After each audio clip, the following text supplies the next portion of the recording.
Сайн байцгаана уу? Movie fan байна. За, нэг зүйлийг төсөөлөд үзье. Хэрв та 20,000-аас нэгийн өрсөлдөөнийг давж гарсан шилдэг тагнуул 5 хэлээр чөлөөтэй ярьдаг, гар нүцгэн хүнж байрдаг, сумнаас ч бултах зэвсэг мэд хүн байсан бол өмнөд Солонгост ирээд юу хийх байсан бэ? Ихэнх нь улсын нууц хулгайлах, эсвэл чухал албан тушаалтныг устгах гэх мэт гайхалтай зүйлсийг төсөөлсөн баг. Гэвч бодит байдал нь ийм байна. Тийм ээ, таны зөв. Өнөөдрийн гол дүр бол хойд Солонгосын амьд домог Ван Рю Хан. Гэхдээ өмнөд Солонгост бол хорооллын албан ёсны тэнэг Пан Дүнгүү. Өнөөдөр эх орныхоо төлөө бүхнээ зориулсан ч эх орн нь тэдэнд амиа хорол гэсэн утгагүй тушаал өгснөөр эхэлдэг 3 залуугийн сэтгэл өвтгөм, инээдэм, тулаант драм кино нууцаар агуу байдлаарыг одоо ярьж өгье. Энд сүүлийн нэгэн жижиг ядуу хороолол байна. Энд маш онцгой нэгэн залуу амьдардаг.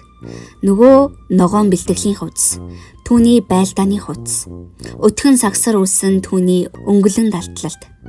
Түүний нэр Пан Дүнгүү, 24 настай, ажил нь хорооллын тэнэг. Ингэж өнхөрх нь хүртэл түүний даалгавар. Өдөрт 3-аас дээш удаа олонний нүдэн дээр унах, 6 сард нэг удаа гудамжинд бие засах. Хөөх, үнэхээр агуу бөгөөд нууц даалгавар юм шүү. Гэвч энэ тэнгийн жинхэнэ дүр бол хойд Солонгосын шилдэг тагнуул Ван Рю Хан. Эх орноо нэгтгэх агуу үлсийн төлөө өмнөдөд ирсэн дайчин.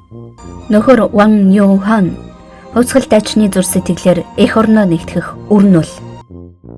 Тийм ээ, тэр өрн нь одоо өмнөд Солонгост ирээд бааж байна. Гэвч тэр жинхэнэ хувьсгал дайчин учраас энэ бүхнийг дуугүйхэн төвчнө. Ялангуяа түүнийг хамгийн их зовоодог зүйл бол түүний цорын ганц асран хамгаалагч өгөөд гэрийн эзэн болох дэлгүүрийн эмээгийн нуруунд дээрх алганы амт. Мэдээж энэ хороололд ганцхан тэнэг байхгүй. Түүний нөхөд ч бас бий. Эхнийх нь хойд Солонгосын дээд албан тушаалтны хүү боловч одоо рок-од болохыг хүсэж болж жүжиглэж буй Ри Хэран. Түүний даалгавар бол шалгаруулалтанд орж айдол болох. Гэвч түүний авьяас бол яг юу гэх юм бэ? Эх орноо нэгтгэхээс ч хэцүү мөрөөдөл их үү дээ. Эцэст нь Ван Рю Ханыг шүтэн бишрэгч 5444 дугаар ангийн хамгийн залуу ахлагч асан Ри Хэжин. Даалгавар нь ахлах ангийн сурагч болж Ван Рю Ханыг хянах. Сургууль дээрээ ангийн тэргүүний сурагч боловч түүний харц үргэлж ангийн цонхоор. Хорооллын тэнэг Ван Рю Хан дээр байдаг. Эн чин стакинг юм тэрэг шүү. Ийхүү өөр даалгавартай 3 залуу 2 жилийн турш хорооллын хүмүүстэй хамт амьдрна. Эхэндээ зөвхөн даалгавар байсан харилцаа аажмаар өөрчлөгдөж эхэлнэ. Айж байна. Баг байхад хоолунд тасрах үеийнхээс айдаг байсан. Дасгалжуулагдах үед амнаас эрсдэх үеийнхээс, эх орон минь намайг хаях үеийнхээс айж байсан. Харин одоо би өөрчлөгдөх үеийнхээс айж байна. Ван Рю Хан өөрийг нь цорын ганц Дүнгүү гай гэж дууддаг хорооллын бүсгүй Юранд сэтгэл алдарч өөрийг нь ах шигээ дагдаг Южинийг хараад тагнуул биш хүн гэдгээ мэдэрч эхэлдэг. Ялангуяа тэдний сэтгэлийг хөдөлгсөн зүйл бол өдөр бүр тэднийг халамжилдаг ээж шиг хүмүүс байлаа. Ийхүү эх орон даалгавраа мартаж эхлэх үед хойд өмнөдийн харилцаа сайжирч эхэлнэ. Их тайван уур амьсгал дунд өмнөдөд илгээсэн тагнуулууд хойд Солонгосын хувьд нүдэнд орсон хог мэд болж хувирна. Эцэст нь 2 жилийн дараа ирсэн анхны тушаал.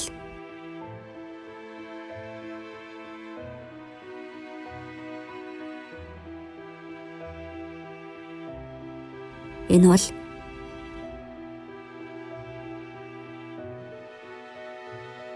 тийм ээ, зөв. Эх орн нь тэднийг хайсан. Үгүй, хаяхаас ч дор зүйл болох амиа хорлох тушаал өгсөн. 2 жилийн турш тэнийг мэд хүлээсний эцэст амиа хорл гэсэн тушаал авах гэж. Энэхүү утгагүй гудамжигт тушааллыг сонссон 3 залуу цочирдож уралтыг мэдэрнэ. Гэвч Ван Юу хаан амархан шийдэж чадахгүй. Эндхийн амьдрал өөрт нь итгэдэг хүмүүс мөн хойдод өөрийг нь хүлээж буй ээж нь. Энэ бүхэн түүнийг зогсооно. Нөхцөл байдлыг улам дордуулж тэднийг амиа хорлох тушаалыг биелүүлэхгүй байх вэ гэж хойдоос тэдний багш чөтгөр мэд дасгалжуулагч Ким Тэвоныг илгээнэ. Одоо байдал хамгийн муугаар иргэнэ. Эх орн нь хутаг тулгаж өмнөдийн тагнуулын газарч тэднийг мэдээд бүслэлтэй чангалж эхэлнэ. Сонголтын өмнө тулж ирсэн 3 залуу. Тэд ямар сонголт хийх вэ? Хов заяаны шүнэрлээ. Хороолол тэр даруй дайны талбар болно. Яг тэр үед манай хорооллын тэнэг нойрносоо сэрнэ. Үгүй. Ван Юу хаан сэрсэн хэрвэн. Хорооллын хүмүүс чирдэж айдас давтна. Өдөр бүр хамарнаасаа дус хойжрлон ундаг дөнгүү нисэж буй мэт хүмүүсийг зодын унгаж шалгаруулт болгонд ундаг хэран хос буу барьж гарч ирэн дуугүй явдаг ахлах хангийн сурагч хээж ин гайхалтай тулааны ур чадвараа үзүүлэхэд энэ зүүдүү бодит байдлуу гэдгийг ялгахад бэрх болно.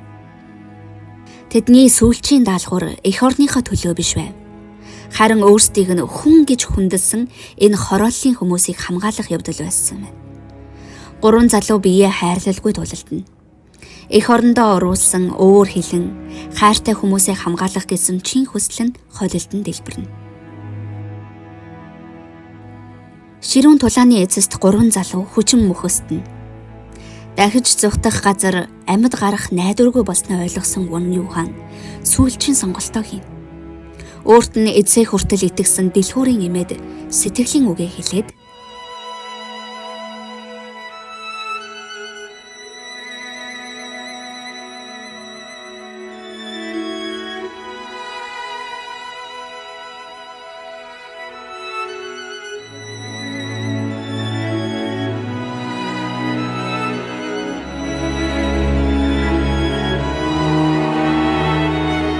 ийхүү 3 тагнуул нууцаар ирж агуу байдлаар одлоо.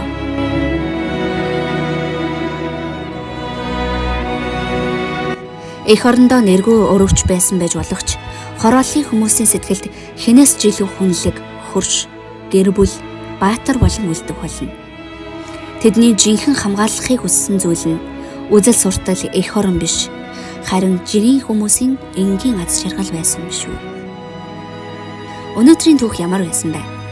Тэнэг дүүрийнх нь ард нь өвдөх тэдний зовлон, халуун сэтгэл таны сэтгэлийг хөдөлгсөн бах гэж найдаж байна. Таны зүрхийг довтлуулах кино түүх Movie Fan байлаа. Дараагийн сонирхолтой киногоор эргэн уулзцгаая. Баяртай.